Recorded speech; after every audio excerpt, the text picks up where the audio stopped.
Probably ought to look up someday how that all got started. Tabasco? Tabasco ties. Yeah, Probably an interesting story. I suspect it is. Yeah, yeah. Good. We'd have to see. I guess we didn't need it. No, we didn't. I haven't heard back Yeah. on a meeting time or I'm anything. waiting It too. does. I haven't either. It does. I'm kind of keeping my calendar. And the one before that, I had to leave early. So, Pretty important meeting, right, you so did. to make see, it sure was like a long time. Yeah, me too. anything I schedule, I've got control over. Yeah.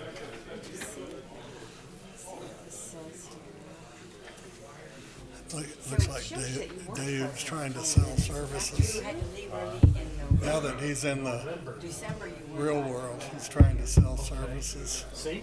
Dave, Marty, you're on it. I like it. Yeah. Shoot. Trying to get clients. Very good. Was here. well, apparently he's doing rather well. Early. That's what I've heard. That's after we went into. Aha! Oh, that's right. That's right. He had to. You know what? Yes. You look infinitely That's right. better. We took our vote. Thank you. That's all I need. You guys still got a way to go to outnumber us, so sorry.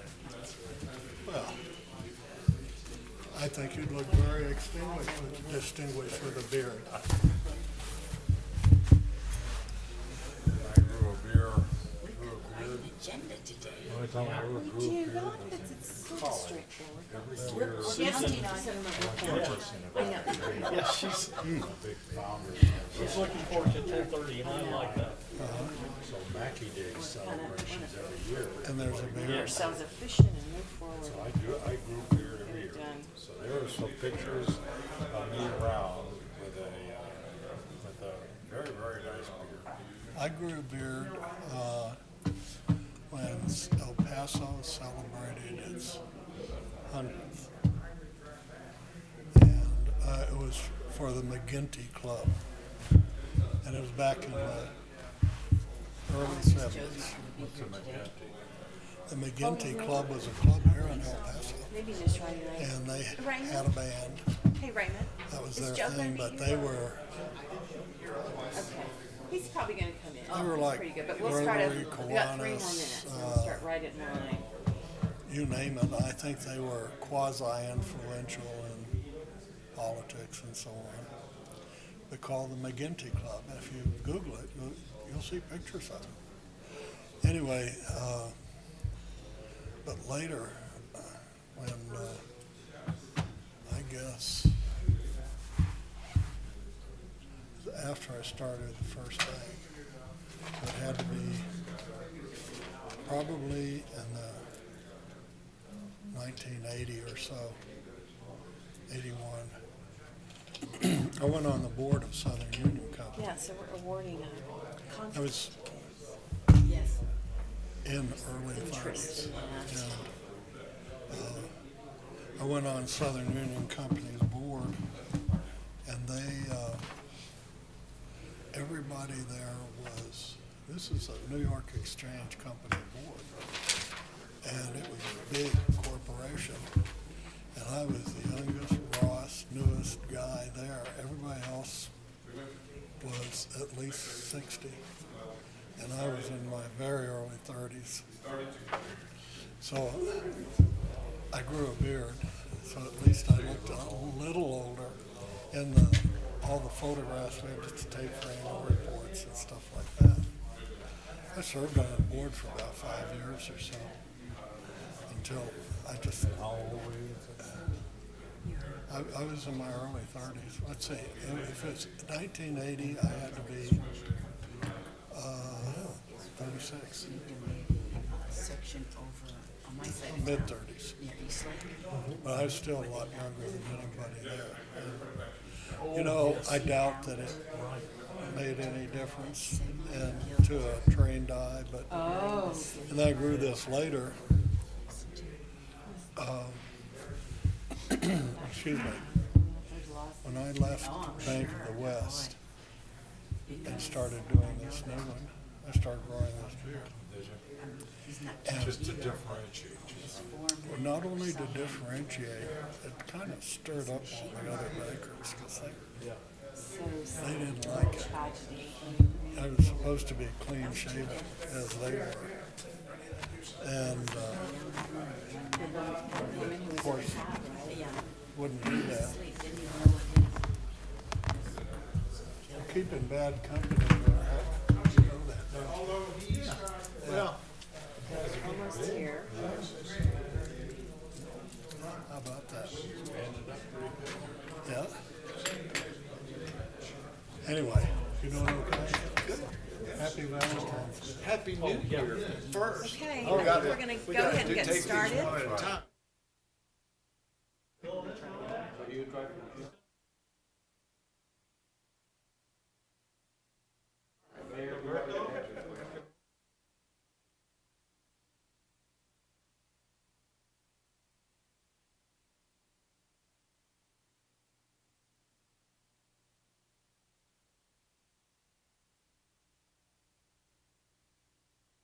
Start up.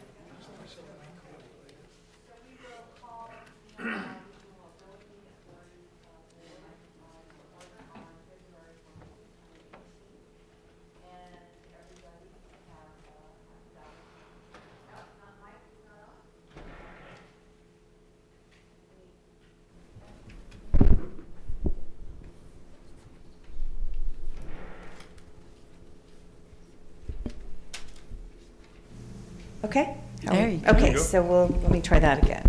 So the Camino Real Regional Mobility Authority will be called to order today, February 14th, 2018. And so happy Valentine's Day to everybody. And we'll go ahead and start. Mr. Tejas with public comment. None. We've received none today. Okay, thank you. Well, I'd like to just take one moment to thank Jonathan Concha and Sergio Garcia with TxDOT. They were very kind, and Mr. Smith and I went with them on a tour of the Border West Expressway. It was very informative and just a great tour.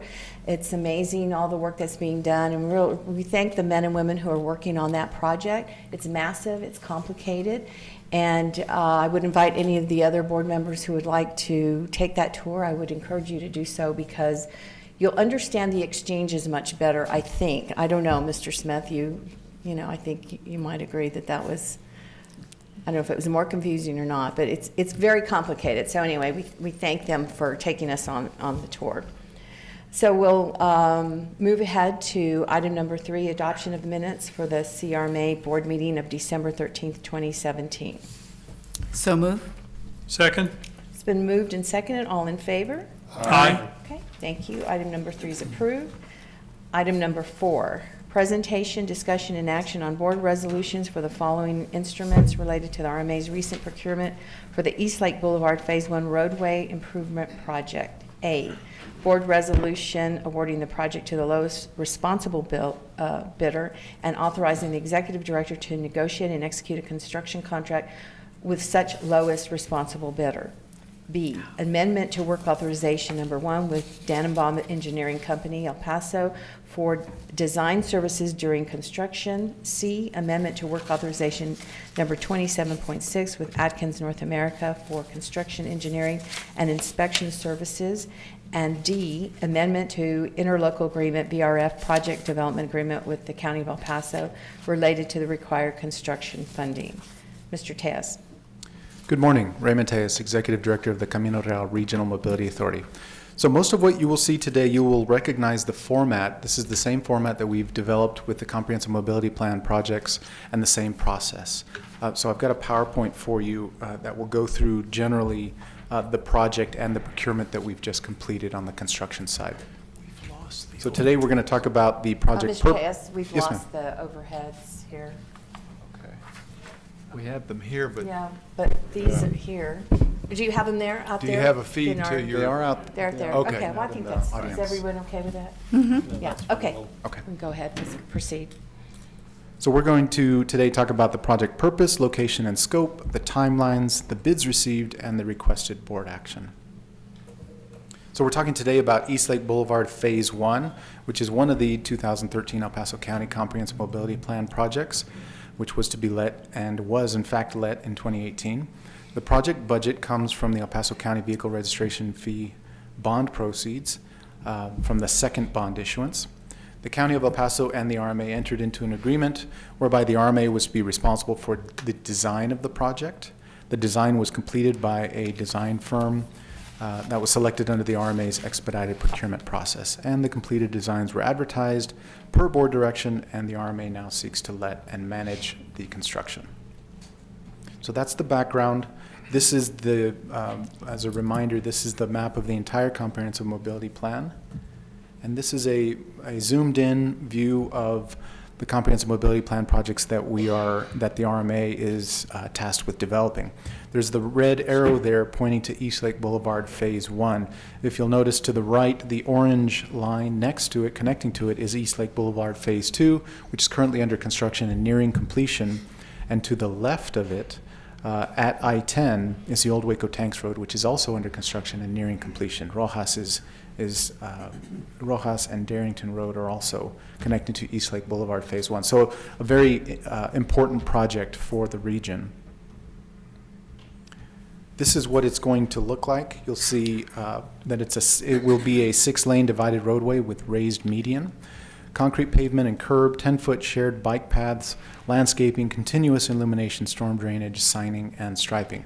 Now today we have with us David Head, who is the program manager for our general engineering consultant here locally, if you have any specific questions about the project. This slide intends to outline the roles of the county and the RMA. So the county is to provide the design and the construction funding for the project. They are also to provide owner decisions and guidance for project issues that require resolution or input. So when there is a design issue, if there is a question about the bike path or something like that, then we will go to the county, they will provide guidance, and we will implement.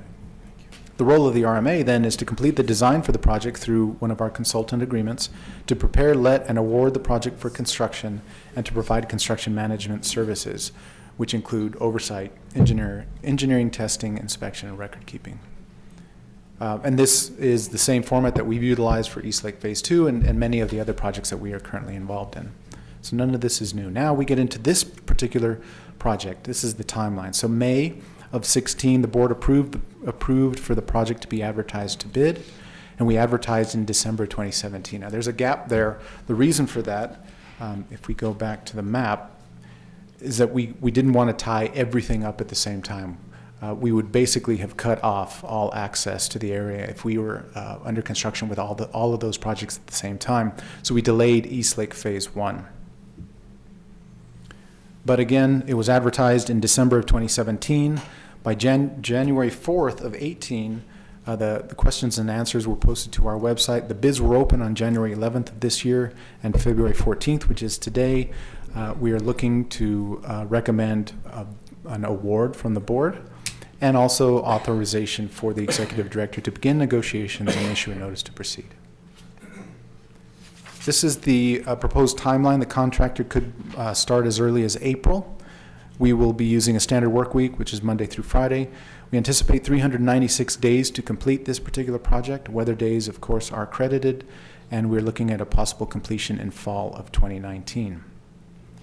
These are the official letting results, and you may remember that the unofficial letting results are posted online immediately after the letting.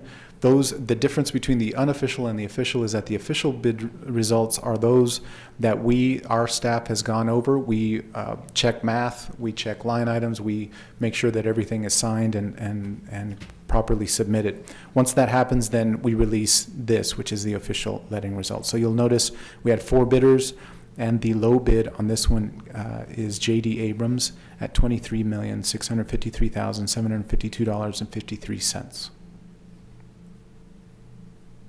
So with all of that as background then, I would recommend a motion to approve a board resolution that would do two things. First, select J.D. Abrams LP as the lowest responsible bidder for the Eastlake Boulevard Phase 1 project. And two, also to authorize the executive director to negotiate and execute a construction contract with J.D. Abrams LP for the Eastlake Boulevard Phase 1 project. Included in your backup then, and that leads me directly into the subparts for item 4. So this motion here is outlined under item 4A. Included in your backup as 4A materials are the board resolution and the draft agreement that we use on all of our construction contracts. While we're in this item, though, if you'll allow me, I'll complete the rest of the items 4B, C, and D. So as you know, there are other steps that we have to take along with awarding a construction contract. One of them is the extension of the agreement with Dannenbaum. So Dannenbaum is the engineering firm that we use to develop the design plans for this particular project. What you see under item 4B then would be an amendment to our work authorization with Dannenbaum to provide design services during construction. So these are those types of services where if the construction contractor has a question about the design, they need to ask the engineer of record. This agreement with Dannenbaum would allow Dannenbaum to provide those services. And that particular amendment is for an amount not to exceed $121,708.16. So that's item 4B. Item 4C then is what I mentioned before, where we are also tasked under the agreement with the county to provide oversight services during construction. That's where we bring in our general engineering consultant, which is Atkins. So that's what you see under item 4C with work authorization 27.6, and that amount is $2,488,997.39. And then under item 4D, this is like really, actually this is the most important of all of them. This is the funding source. As you'll recall, we have master agreements with the County of El Paso where they authorized the Regional Mobility Authority to go out and issue bonds. Then subsequent to that, we have individual interlocal agreements with the county for each project that we have. So we have an existing interlocal agreement between us for the Eastlake Boulevard Phase 1 project. We amended that subsequently that allowed us to provide the design services and provided an estimated construction amount. Now that we've gone through the bid and now we're looking to let the actual project, we have refined those numbers, and that's what you see as the backup for item 4D. Which is an interlocal agreement between the RMA and the county, which provides the RMA with roughly $29,700,000 for completion of this project. So in essence, what 4D does is that it provides the RMA with the construction dollars to complete all the activities that are outlined under items 4A, B, and C. So subject to your questions, I would recommend approval of items 4A, B, C, and D. Thank you. Any questions for Mr. Tony?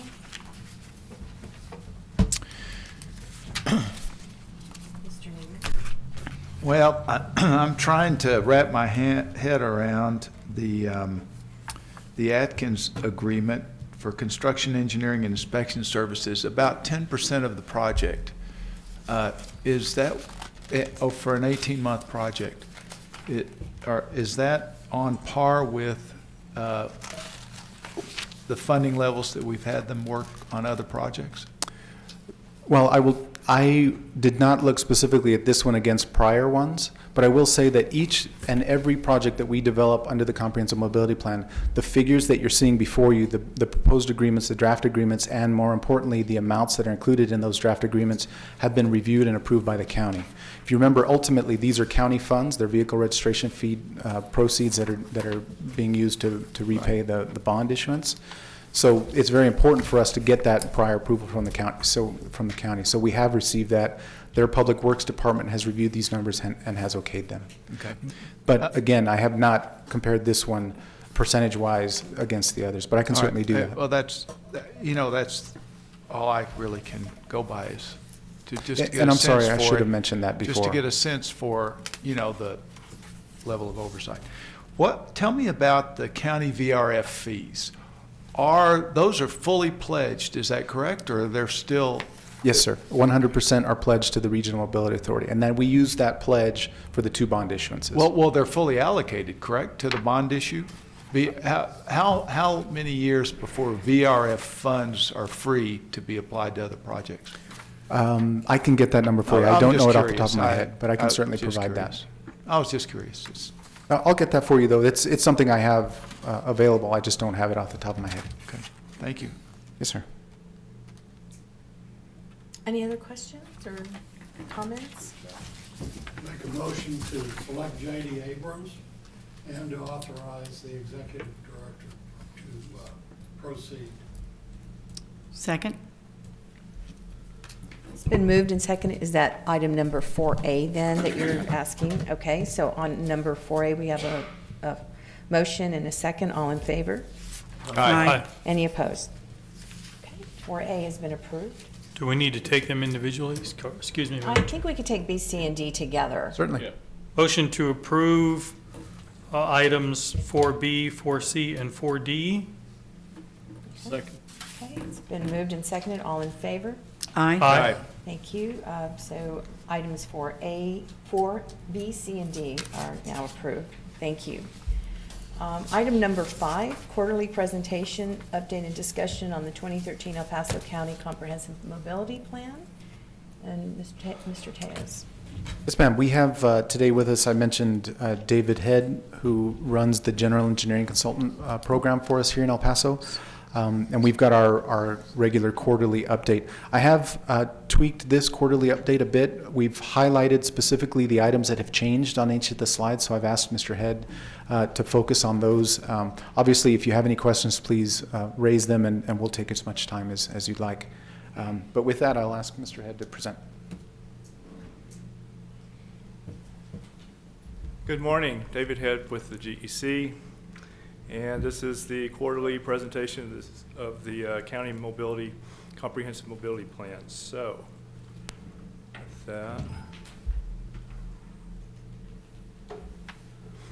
So the agenda you've seen before, so we'll go into the design and the construction of the projects, splitting those out and talking about them. And this is the map you've seen, you keep seeing. So this map, we're dwindling down most of the projects, but they're all pretty much on the east side, as you will recollect. And for those projects, the one that we've moved in here is down in the yellow, which is East Lake 1, which we've moved from design down to construction, as y'all were talking about earlier. So we'll be starting that project fairly soon. So the Darrington Road project, as you can see, it's the red arrow there that connects Pelicano and East Lake. There's a lot of development going on out there, and so with that, the design, you can see what we've invoiced to date, and we're at approximately 95% of the plan submittal to date, but there are things that keep changing on it because of the development in the area, and one of them would be the drainage, and then we're trying to coordinate the Pelicano project with the Darrington project to make sure that that is all smoothly done. So the Pelicano project is the next project up, and we're just now kind of starting the environmental with that. So the environmental part is going to be a big part of this project to get that done before we can do a letting. So we're looking at some drainage issues, some ponding. We think we've found where we want to acquire some ponds, one being around the school at the bottom of the hill. But we're working through that, and we think that we'll get all that under wraps. As far as the environmental is always a little bit of a long road to get done. So with that, the design contract is at 1.9, and you can see what we've invoiced to date. But it will be a nice facility. So to just give you what it will look like, it's going to be a 3-lane or 6-lane divided facility with the medians will be landscape. We'll have some hike and bike trails, and then a bike lane, dedicated bike lane on each side. So it's kind of what you're going to be seeing in the future once we get all this designed out. So we move over to the projects in construction, and this is the Camino Real National Historic Trail we've been talking about for a while. And the final signs have been approved, and we're looking, those signs should already be here, or they're coming in very quickly, and then we should start this project probably by the end of the month of February. With that, excuse me, this is a mock-up of the sign that's been approved, so you can see it's a pretty nice sign, a brown sign. It's got the National Historic Trail logo on it for that trail, and you'll be seeing those throughout the Camino Real trail system. So you'll be seeing these on the sides of the road.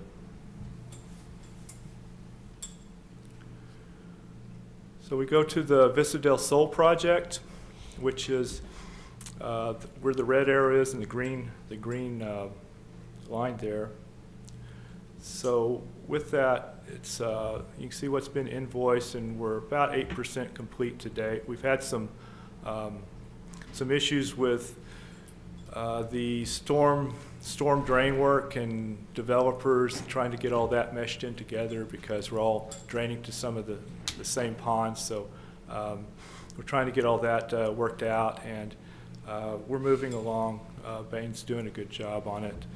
So with that, this is the phase one. You're looking from down by Charrington Road, looking up towards 375. And you can see on the right side the big rock walls. Those are some ponds that are over there for the developer, and they're pretty big structures. And then we're putting in the sanitary sewer and the sanitary and the storm sewer work that's going on through that area. And it's pretty deep work.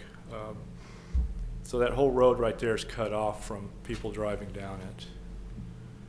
This is some more of that. This is storm sewer installation in the same area. It's just, you can see how deep things are at this point. And it's extensive work to get done. Once we get that done, we can move on with the rest of the road. And then I believe you've seen this before, but this is that temporary detour road. It is holding up fairly well over on Windermere. We were a little worried about it, but it seems to be doing fairly well. So people are routed around this area right now to get out. It's mostly for the local traffic from the businesses in the area to get out. So we can move on to Old Waco Tanks Road, which I think y'all are well aware where that is, south of I-10 there. I guess I'm going to start having to call it Nuevo Waco Tanks Road. It's a little bit bigger sign than what the old one was, but that's the new sign. That'll be the new signage out there. And you can see what's been invoiced to date, around $7.1 million, and we've completed around 92%, maybe a little bit more. We're in the punch list area at this point, so we're trying to clean the thing up. All the major items of work have been done, so we're just cleaning up, fixing the things that we feel like need to be fixed, and buffing it all up so it's a very nice facility.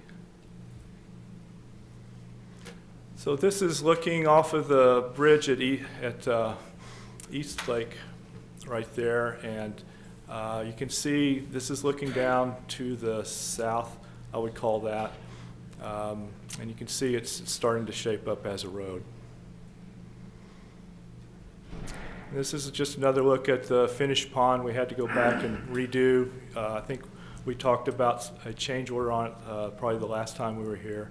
And this is that pond number 2, and just looking at some of that work that's gone on there. This is another look down the road towards the south, just looking so you get a kind of perspective of what you'll be driving at some point. And of course, they need to clean up all the dirt and everything that's going on, but they're working on that at this point. So East Lake Phase 2 is the next project, and this one's wrapping up very rapidly too. I'm not sure which one's going to be finished first, if it's going to be the Nuevo Waco Tanks or the East Lake Phase 2, kind of a race to the finish at this point. But you can see where that one is, and it'd be nice to get that all done so that when East Lake Phase 1 comes in, that road's totally open, and we're not having to deal with any of that construction in East Lake Phase 2. With that, there's been around $11.5 million invoiced to date to the contractor, and we're at around 85% complete.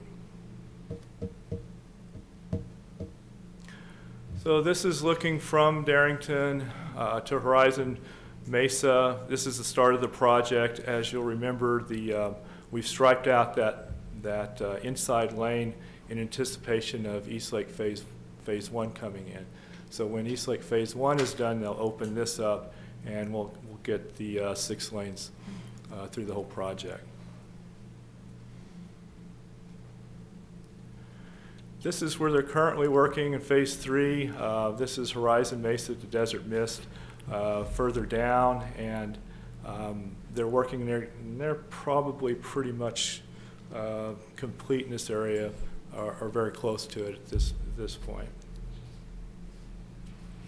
This is the Phase 4. They're working concurrently on both sides of the road, and this is Horizon Mesa Desert Mist also, where they're putting in I think they're putting in some storm sewer and such as that, but you go out there, these pictures were taken about a week and a half ago, and so they've moved along since then. This is Phase 5 from Desert Mist to Horizon. This is the part that goes out into the desert and moves on to Horizon Boulevard. And as you can see, we've got the landscaping in. I believe we were not going to put the rock in at this point. And we've had a little problems with the wildlife out there deciding that this is a buffet area and chowing down on all the plants. So we've been having some issues there that we're trying to work through. I believe that the rock, if my memory serves me right, the landscape rock was not going to be done until the developer came in, because they were worried about the sand and everything blowing out there and covering everything up. So we're going to stop doing the landscape. We're not going to add any more plants at this point, right? Because we're leaving that up to the developer. Is that my That's still understanding? being talked about. That is Okay. one thing that we are talking about, is we can put them back, and The hungry rabbits come back. till things get a little greener out there, the rabbits, I think, will be back, and we definitely have some issues out there. But I believe the developer is coming in fairly quickly in this area to develop a lot of this, so that may fix that problem. So this is down at Horizon Boulevard. That's pretty much complete. The signals have been put on test and flash, and they're ready to go whenever the project is ready to be accepted. We do have one little issue down to the left. You can't see it, but there is a pond over there. We've had some issues with the water not percolating down, so it's been standing, and we hit a clay seam down there. And so we're working through a change order to see what we need to do to take that clay layer out. So we're working through that, and you'll probably see a change order at some point to get that done. There's about if my memory serves me right, there's about a 1 foot clay layer down there that's keeping the water from moving down. It's just a anomaly right in that area where that clay layer is. So we've gone down there, we've done some investigation on it, and we think that if we go down around 2 feet, we'll be out of that area and into something that'll percolate down. So we'll get that finished up. So the Rojas Drive project is the next one, over there close to the TxDOT district office. And we've invoiced to date $1.3 million to the contractor. We're at 34% complete, and we've gotten all of the various utility conflicts resolved today on the side that they're working on. If you'll remember, we had a lot of utilities that were stopping us from doing the work in the area. So we finally got all that complete, and they've moved quite a bit since then. So with that, at Rojas at East Lake, the slides looks a little dark to me. I'll try and get you a better one, but this is up there. That's pretty much complete, except for the median, and we weren't going to put the rock and landscape in the median until the very end, just because we're afraid of the sand from the development that's been scalped over to the right side of the screen. That will probably, we're afraid it's going to cover everything up, so we're going to do that at the very end so it looks nice. And hopefully the developer will get in there and they'll start their development work, which will stop some of that. So this is one of the areas where the relocation is complete now. Spectrum Cable was in there. And if you'll remember, we couldn't get in that area because they needed to relocate that cable. It's been relocated to overhead, and this picture was taken about, I would say a week and a half, 2 weeks ago. They have since come in here, so that's all paved in there at this point. From what you see, all that dirt in there is all concrete paving at this point. This is down at Chapel Hill, and also the Spectrum Cable was in this area also, and so with that, that's all been relocated, and they started doing the concrete paving in there, and as of today, that's all been finished up also. So you're seeing some pictures that are a little bit on the dated side, but they are moving forward, and Chapel Hill is almost complete in that area. Equestrian Road is the next intersection down heading to the west. And that one, I believe they lack some curb in there, but it's pretty much also complete. With that, we're down at near Bill Burnett. And we had some issues with waterline conflicts in there, and this was the very last thing to get resolved, which was last week. And so I understand they will probably finish this up close to this week or next week, depending on weather as far as the rain and those things. I think they're scheduled for a pour today or tomorrow, and then one on early next week. So they should get this finished up. And the whole thought process is we get this side ready to go with the traffic. We turn the traffic back on this side, and then we just have a portion of the other side to start to finish up. And then we have at Bill Burnett, we've got a couple of quadrants we have to do because there's a lot of traffic that goes through there, and so that'll have to be in quadrants, but hopefully we'll get through there. But as you'll remember, we've been stopped for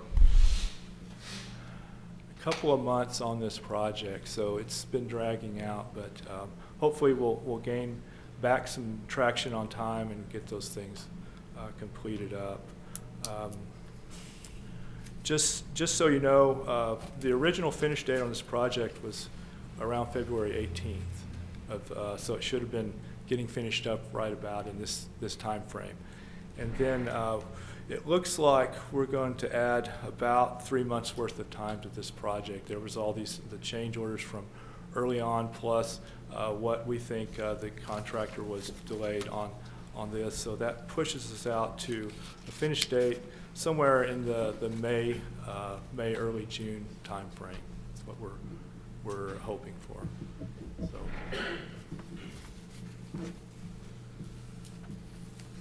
So we go to East Lake Phase 1, which we just talked about.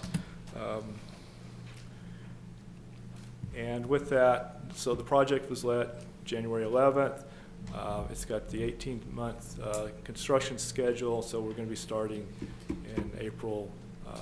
Talking with the contractor, he wants to start in April 2018, so should be starting that very soon. There's some, the county is wanting to have an open house prior to this, so we'll be doing that, so that the residents up there will be aware of this, and then I think there's a 2-week time frame before we would get started with this. So that's kind of the thought process on starting the East Lake Phase 1. So Greg Edgemere is that elusive project that's by others. It's up there at the top of the screen. And if you remember, it's through a funding to the county, and the county developer, it's a participation agreement, and so the county or the developer has a contractor in there working, and right now basically they're doing the storm sewer, or really the sanitary and water lines that are going in. So this is the start of the project. Under one of my earlier presentations, this was all under construction, so you can see the new construction right there at Neville Shed and Edgemere, and they've got all that paved out, but the road is not completely open yet. So if you go down to the next intersection, this is where it's been closed for the water lines things. There's a school that's going in on the, I guess that'd be the north side of the road is what I would call it. And they're trying to get all the water lines in and sanitary sewer for that work, or for that school. And this is just some more of the water and sanitary sewer near Vista del Este, which is one of the main intersections further down. And as you can see, they've got some pretty deep lines they're putting in there. And this is just looking back from Gregg Road. This is kind of the start of the project on the other end, looking back, and that was that same work that you see. So with that, I will take any questions. Any questions for Mr. Head or comments? Mr. Smith? This whole project with all these different moving parts is really extensive. And there's a lot of overlap between what's going on, plus the tour you gave me out there with all the activities of the developers in the region that are going parallel to this, and some look like they're in the very infant stages of surveying and everything. Is there, and is it you or who is it? Is there somebody that's integrating and all these efforts and doing the deconfliction of all the stuff going on? Is that's pretty massive. So if I understand the question, is somebody coordinating all these projects together? Yes. And I would have to say yes, because on the design side, we talk about these, and the county is very involved. We get together probably weekly on a lot of these things. Like, for instance, the Darrington, Pelicano, there's a Mission Ridge 2 that's coming. They're currently, it's done by the developer as far as the plans go, and we will be doing the construction part of that. But right now they're putting in the water lines. It was thought when we met with them and the county that they would go ahead, they being the developer, would go ahead and put in the water and sanitary sewer for that project, and then we would come in and do the construction of the drainage and the roadway for it. It's about a half-mile section, and with that, let me go back and show you the picture of it.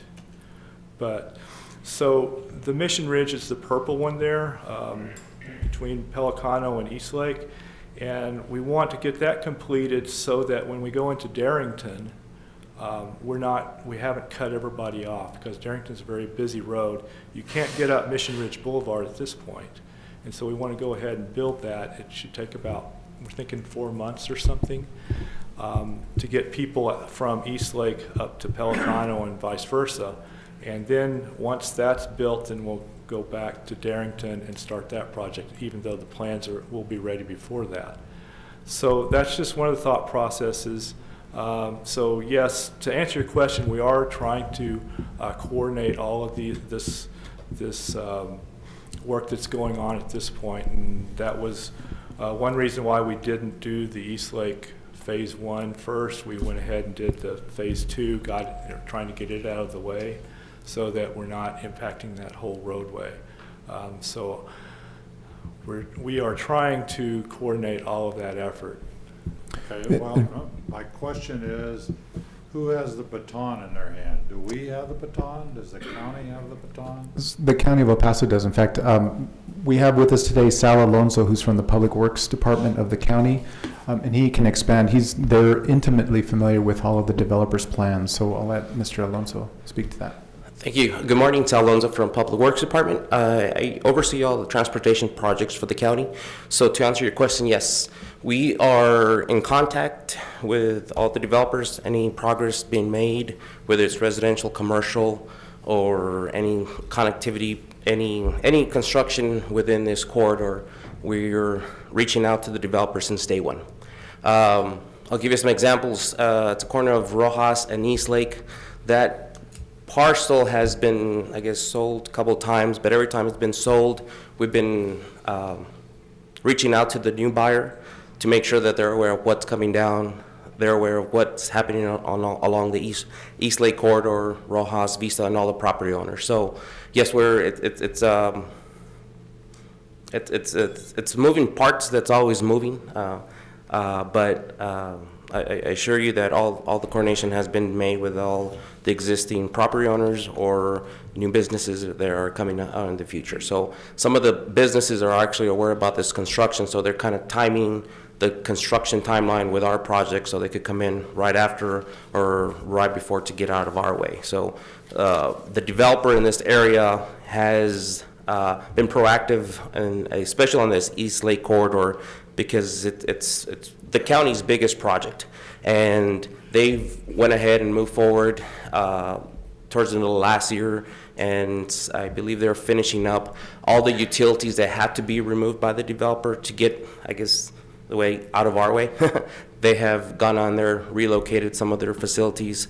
The Paseo de Este Mud has been very cooperative and working with us to relocate some of their water lines to allow our storm drainage system to be tie-in. Same thing on Darrington. We're working with pretty much the same developer in this area, but not just that developer, but any commercial development that has occurred, we're working with them on pretty much on a week-to-week basis, because they're always calling us for an update, and we're always asking them, as long as, just to ensure that it's the same property owner and hasn't switched hands, because once you switch hands, and what gets relayed to the new property owner might not be the full story. So we just want to make sure that whoever's buying that property is aware of all this construction coming in. So, and one of the outreach that the county is doing March 7th at the Texas headquarters from 5:30 to 7:30 is having an open house to get the word out for these projects coming in, especially East Lake and Darrington Pelicano. Even though those still have some time before the construction start, we figure that East Lake is I guess the main entrance to this Mission Ridge Horizon area. So we're doing everything we can with the outreach to inform the public and the businesses that construction is fast approaching, and I guess to make their travel plans accordingly, because it is going to,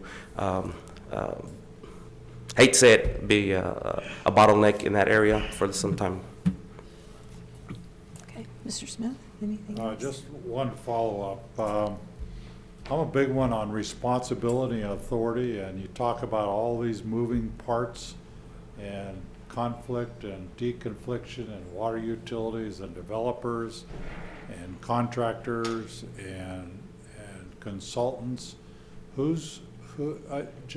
you the one with the baton in your hand to deconflict everything that's going on out there to make sure it's smooth?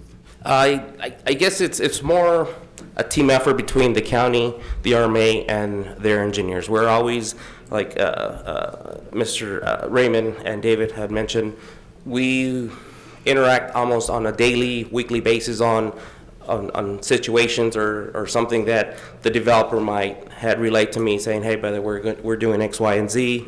I relay that message to the CRRMA and to their team, let them know, hey, we need to make some modifications. So I don't want to say I'm holding the baton. I think it's more of a team effort to make sure that we're moving forward and nothing falls between the cracks. And to expand on that, if I could, I think Mr. Alonso is correct. All of the types of coordination that you're talking about really spans different types of activities. So the county is tasked with making sure that they understand what the developer's doing, when they need it done, and dovetailing our activities into their schedules. But the construction activities with the contractor, with the designer, those are our activities. So we're holding the baton, so to speak, on those activities. So everybody has their own roles, but we are in constant communication with Mr. Alonso and his teams to make sure that it all flows well. Thank you. You're welcome. And to one of the previous questions that was asked prior to Mr. Niemer, the VRF bonds are tied up to year 2045. Okay. Fully committed till then? Yes, yes, sir. No more money? No more money. Okay, thank Yeah. you. Thank you. I have one question. Mrs. Reyes? Just one question.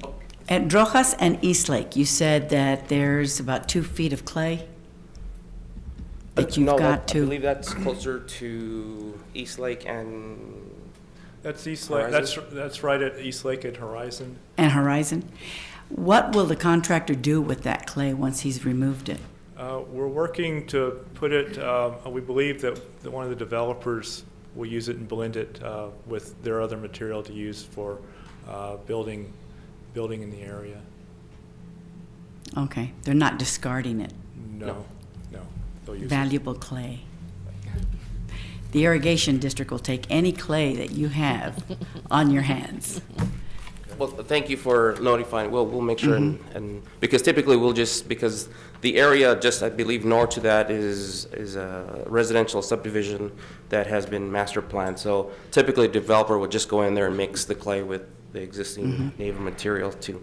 But I will make sure and let them know about an option. Yes, the If irrigation developer district can always use it want to keep it, then that's always a for the, possibility. especially like for the Franklin Canal. Yes, thank you. Appreciate it. Any other questions? Mr. Head, thank you for your update, and Mr. Alonso as well. So we'll move on to item number 6. Discussion and action on a board resolution authorizing the executive director to execute an amendment to work authorization number 27.2 with Atkins North America for additional services required for the Rojas Drive project from the 2013 Comprehensive Mobility Plan. Mr. Taz. Yes, ma'am. Thank you. So as you heard in the presentation, the Rojas project has been delayed by various utility conflicts and other issues that arose in that particular project. So what you see before you as item number 6 is an amendment to work authorization number 27.2. Just as you saw earlier with the East Lake Phase 1 project, with Rojas, we have engaged our general engineering consultant to do oversight services during the construction of the Rojas project. So what you see as item number 6 then is an amendment that provides the resources necessary to keep Atkins continuing with the oversight role that it has for the conclusion of the Rojas Drive project. In this particular item, we are looking at a not-to-exceed amount of $154,087.09, and that will allow us to complete this project. So subject to your questions, I would recommend approval. Any other questions or comments on item number 6? Move to approve. Second? It's been moved and seconded. All in favor? Aye. Any opposed? Okay, item number 6 is approved. Thank you. Item number 7, we have a quarterly presentation, update and discussion on the streetcar project. Mr. Tez? Yes, ma'am. So today we have with us, this is our regular quarterly update on the El Paso streetcar project. And today we have with us Gil Gardner, who is the construction manager from the Atkins General Engineering Consultant team. And I'll ask Mr. Gardner to provide the quarterly. Good morning, everybody. Excuse me, I'm Gil Gardner with the Atkins North America, and I'm pleased to present this update. I'm going to skim through this one this morning fairly quickly because I want to give you a little more depth on the vehicles towards the end. So without further ado, let's get started. There's our agenda. This is a normal agenda that we see where I go over the progress, the construction, and then the PCC manufacturing. The project remains on budget and on schedule. We're actually finishing early. As you can see there, we've completed out of a total contract sum now of $70 million. We've completed $68 million of it. They're in the punch list area now. We're doing final signing and striping and putting up the OCS wires on the Uptown Loop. So we should be finished here by the next quarterly meeting. We should be done. The work breakdown, the civil and track work is by far the largest, the 53 million. You can see the other base bids. Water and wastewater, that is all complete. CBD 4 is complete. It looks really great down there. And then we had change orders for the streetcar portion of 68 million total cost. The SBA goal, we've vastly exceeded the SBE goal of 8%. As you can see that we're 20% over that SBA goal, so we're very proud of that. The construction update, the MSF and downtown loop are essentially complete. We're ready for the first vehicle when it'll be arrived here in a few weeks. We're working on the punch list items for the rest of it. Cincinnati Street is nearly complete. In fact, we heard a conversation that they had a Fat Tuesday party up there last night. So the contractor was out of the way and everybody was happy. At least I hope they were. But it is complete. We are completing the signing and striping on Stanton and on Oregon Street. On the traction power substations, I've got one really, really good piece of news. After a year, or maybe close to 2 years, we now have a lease agreement for TPSS substation number 1 at the university. We finally have it, so everything is legal and the contractor doesn't have to remove his equipment. We've done 90% of all of the OCS poles have been installed. You can see them completing the rest of them now. We're working on the Uptown Loop. You can see from the photograph there, those are some of the handrails for the median stops. We're putting those in. And there's also some benches that have been installed.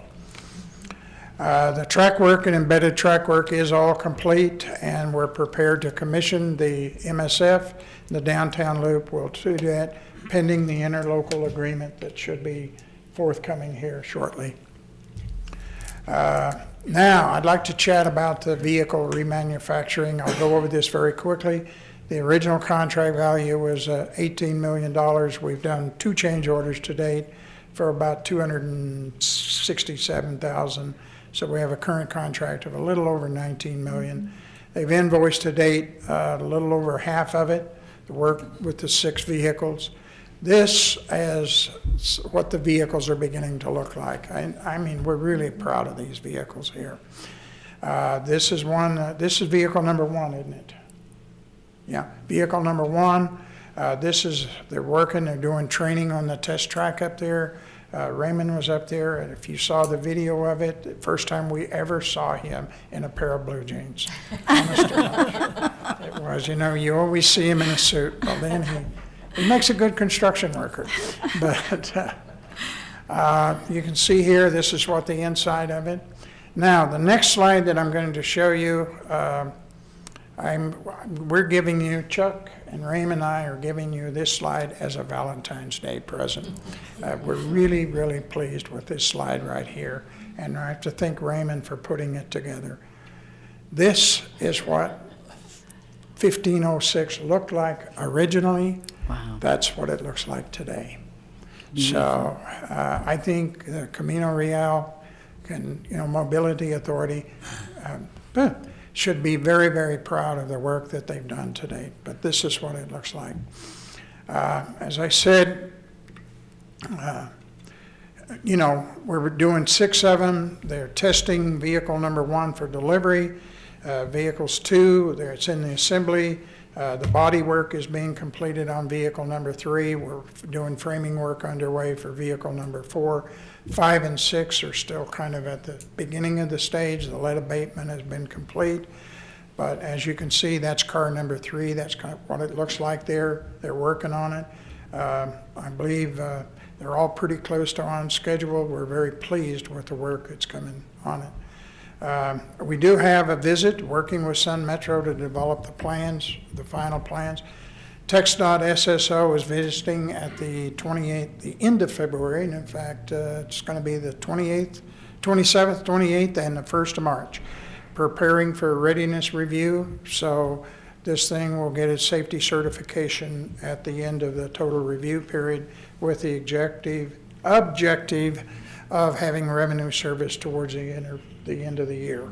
You know, I can't give you a real date on it, but it's getting close. Mr. Gardner, the SSO stands for what at TxDOT? The Pardon? division at TxDOT, the SSO. Yeah. But what does that stand for? What Oh, division is that? uh, Uh-oh. State safety oversight. Thank you. I keep wanting to say system. This is the safety. This verifies that the system is safe to operate. It is both a federal requirement and a state requirement. And so we'll rest assured that we will pass. Let's put it this way. The design of all of the integration assisting, like I said, we're testing for car number 1. Oh, I went back. Okay, community involvement.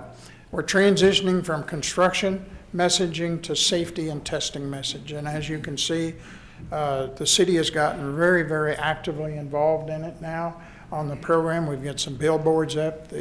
One of the buses is draped, looks like the streetcar, and we've got some videos posted both in English and Spanish, and they even accepted one word change in my Spanish translation. Actually, I don't think they did. They just said they did to make me feel good, you know. But they are working on it. The city's gotten very, very involved. We've got a very active community program.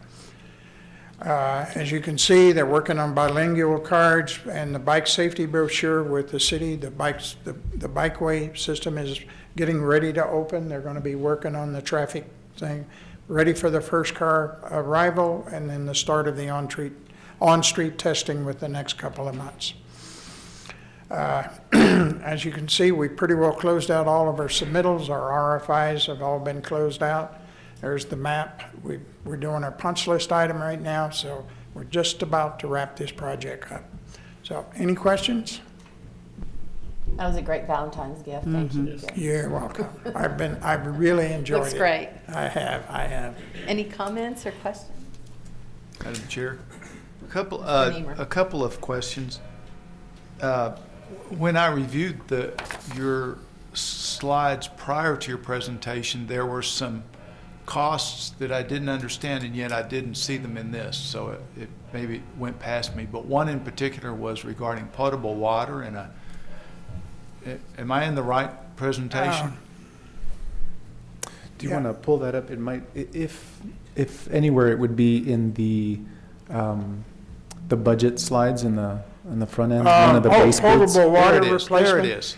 Yes. Yeah, I missed that when you went through it. $3 million, do I understand, for potable water replacement?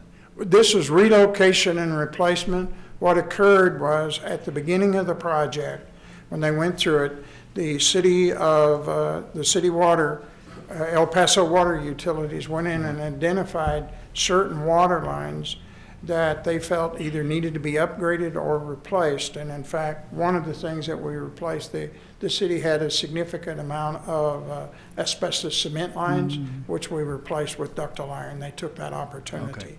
Okay. And they actually upgraded a lot of the water in there, and that's what that is, with the water lines. Got it. Then a second question, and you and I discussed, and all of us have discussed among us some of our concerns with safety when some of the infrastructure went in, it was not well marked, and I'm very familiar with the route I drive home, and I found myself in a precarious situation on a few times. Have there been any legal actions taken during the course of this project? No. No, nobody's had a problem or made a claim? Let me clarify that.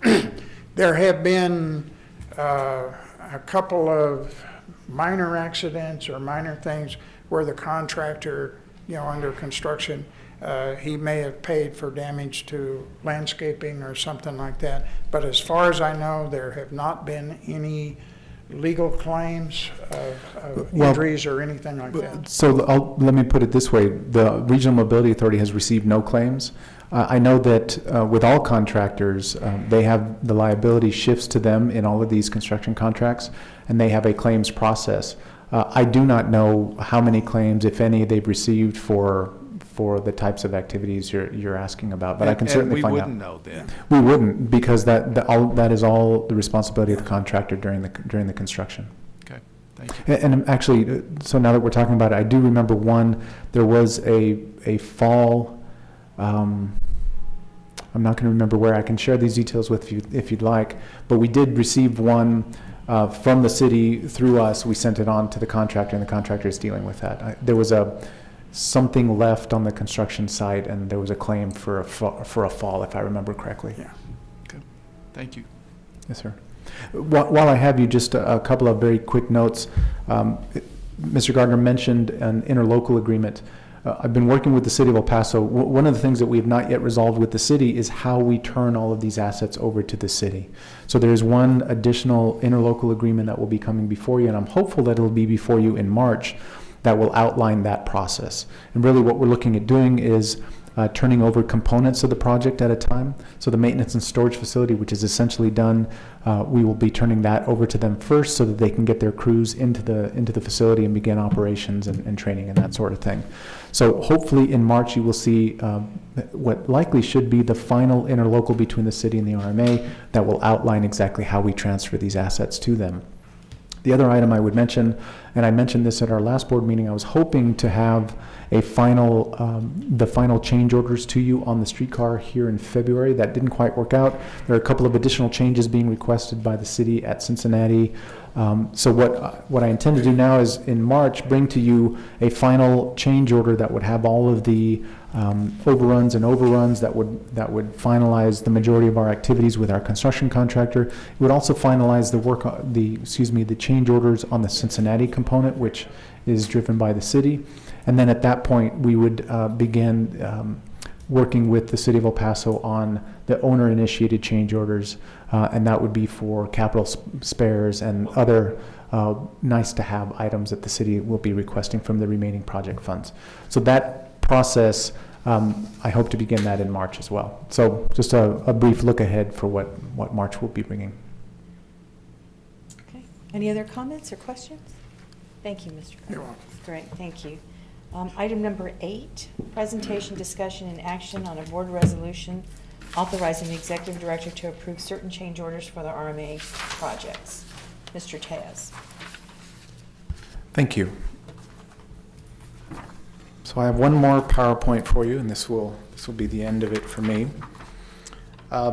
This item deals, and we've spoken about this a couple of times. In fact, this came up from a board member, Niemer. There was a question about how we deal with change orders, and specifically there's a bit of an inconsistency that we have with our existing policies and resolutions. So what I have for you today is some background and a proposed way forward to resolve those inconsistencies.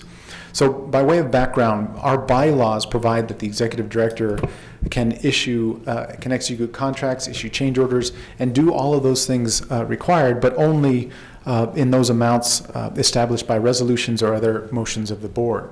Outside of that, then we have a board resolution from January of 2016, but that's specific to the streetcar project, and that authorizes the executive director to approve change orders in individual amounts up to $100,000. And that's predicated on the idea that those change orders, if not done, would have an impact on the schedule. But then also importantly, I have to bring it back to you at the meeting immediately following taking such action. Then, in addition to that, we have our procurement policy that provides the executive director may approve expenditures in amounts up to $25,000 without prior board approval.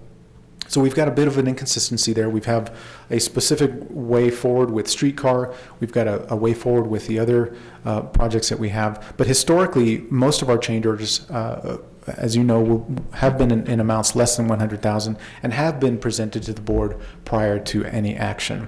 However, as noted here, there is some inconsistency between the streetcar change orders and those change orders that you've seen from the 2013 Comprehensive Mobility Plan. So because of that, you've seen me bring change orders to you that I had previously approved under existing authority. I brought items to you that I had not approved yet, requesting authority. So there's a bit of inconsistency, which has raised some confusion about what I'm bringing to you and why. So what I'm proposing to go forward is to streamline everything, make it more consistent by following the lead of the streetcar resolution. So as I mentioned, in the streetcar resolution, the executive director is granted authority to issue individual change orders up to $100,000, but must bring a report back to the board at the immediately following board meeting. I'm requesting for that authority to be expanded not only to the streetcar, but into all of our construction projects existing today and into the future. And these bullet points here, you'll note at the bottom of the slide, identify what other entities are doing. We normally benchmark ourselves against TxDOT, the county, and the city of El Paso. So when you look at TxDOT, the district engineer here is authorized to issue change orders up to $1 million. The director of construction is authorized up to $300,000. Texas municipalities are actually, the city councils of a Texas municipality can delegate this authority up to $100,000, while counties can delegate through their commissioner's court up to $50,000. So I feel as though among our normal benchmark peers, I feel this is appropriate, of course, subject to your review and consideration. So what I would be requesting by board action is a motion to approve a board resolution, and incidentally, this board resolution is included in your backup. A motion to approve a board resolution that would authorize the executive director to approve individual construction change orders in amounts up to and including $100,000 without prior board approval, provided that a report is provided to the board at the next meeting on any such approvals that are granted. So subject to your questions, I would propose this as a resolution of the existing inconsistencies. Comments, discussion? It's a nice cleanup.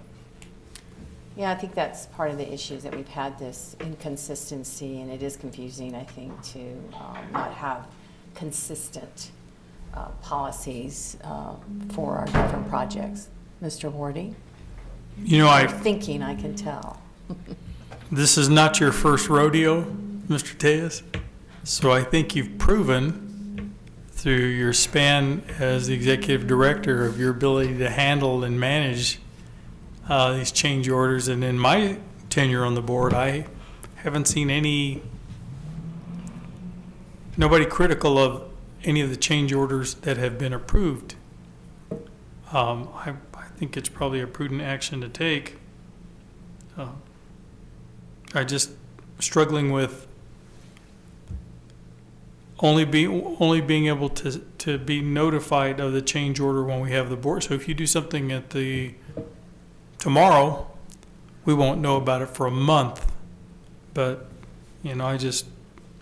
Well, we can, if you'd like, we can tweak this resolution to require me, upon the action, to send notice out to the board, and then provide a summary at the next board meeting of any and all actions. if that's not too onerous No, a of course request, I would like to amend the resolution to include notification to the board, at least a brief summary of the change orders proposed. And that way, if somebody wants to send you an email or make a call to you, say, Raymond, exactly what are we doing here? Certainly. I think most of them would go by without anybody passing.